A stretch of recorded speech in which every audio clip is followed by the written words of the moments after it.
A man rushes to his daughter's school, never expected to freeze when he pushed open the office door. His daughter's homeroom teacher turned out to be his first love from years ago. What made it even more awkward was that he was called to school this time because his daughter got caught up in a puppy love scandal. The man got pissed when he heard this. Just when he was about to scold his daughter, the little girl stubbornly insisted she wasn't dating anyone.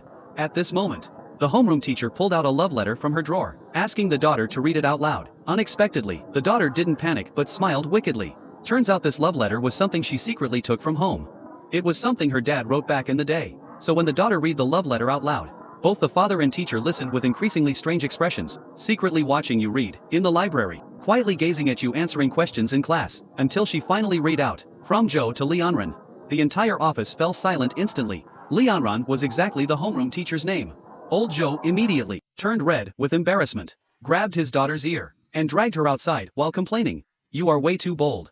Even daring to steal the love letter I wrote." The daughter looked wronged. "How was I supposed to know? This was something you wrote to our homeroom teacher." While the two were arguing, the homeroom teacher quietly followed them out. Old Joe asked awkwardly, "How do you walk without making any sound?" The homeroom teacher replied coolly, "When you left me back then, wasn't it also without a sound?" Turns out years ago, shortly after they started dating, Old Joe suddenly proposed breaking up. His reason was that he got bored and fell for someone else. But the homeroom teacher knew in her heart he wasn't that kind of person. There must be another reason. No matter how she asked or tried to keep him, Old Joe was determined and refused to look back. Now reunited, the homeroom teacher seemed to still not have let go of the past, but suddenly suggested they go grab something to eat. The daughter also played wingman.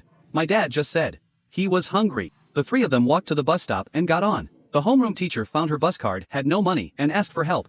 A helpful young man offered his card and cash. But she didn't even look, just stared straight at Old Joe. Joe had no choice but to quietly pull out his wallet. Just then, the homeroom teacher noticed a handmade little doll hanging on his wallet. That was a keepsake they made together back then. Two dolls with each other's name initials carved on them. They promised to press the doll when they fought to forgive each other. On the bus, the daughter cleverly moved aside, letting the homeroom teacher and Old Joe sit together. Old Joe felt restless. When getting off, he actually left the doll hanging on the seat. The homeroom teacher took them to a restaurant. It was exactly the place where they used to date. The daughter exclaimed in surprise, "Dad, isn't this the restaurant you come to every week?"